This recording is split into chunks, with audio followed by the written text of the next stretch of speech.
प्राचीन समय की बात है। देवपुर राज्य में राजा विक्रम और रानी सौम्या राज करते थे।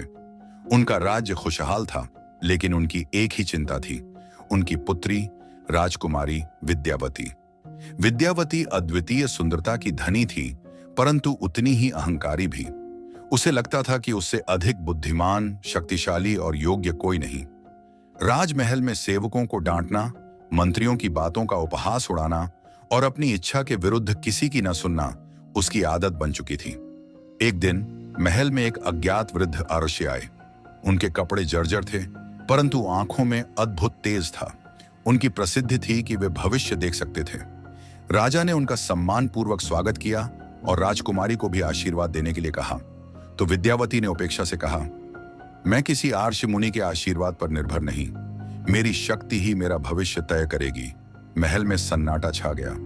आर्ष मुस्कुराए और बोले, किसी के भाग्य की परीक्षा समय करता है, अहंकार नहीं।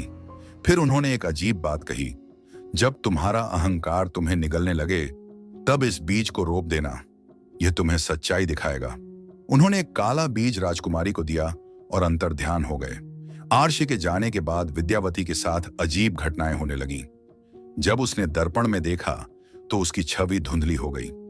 जब उसने आभूषण पहने तो वे अचानक काले पड़ गए। जब उसने भोजन किया तो हर स्वाद कसैला लगने लगा। धीरे धीरे उसे महल में हर कोई अजीब लगने लगा।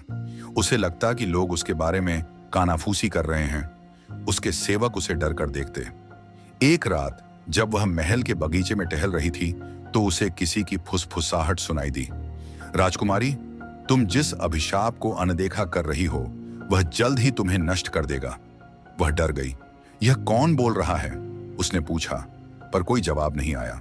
राजा और रानी ने विद्यावती के विवाह की घोषणा की। कई राजकुमार आए, परंतु अजीब बात यह थी कि जैसे ही वे राजकुमारी के पास आते, वे बेहोश हो जाते या घबराकर भाग जाते।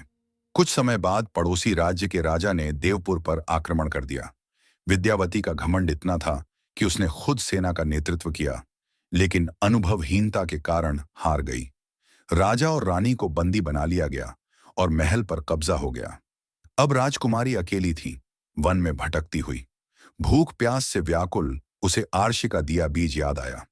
उसने कांपते हाथों से उसे मिट्टी में रोप दिया और रोने लगी। हे राशिवर, मैं समझ गई, मेरा घमंड ही मेरी हार का कारण बना।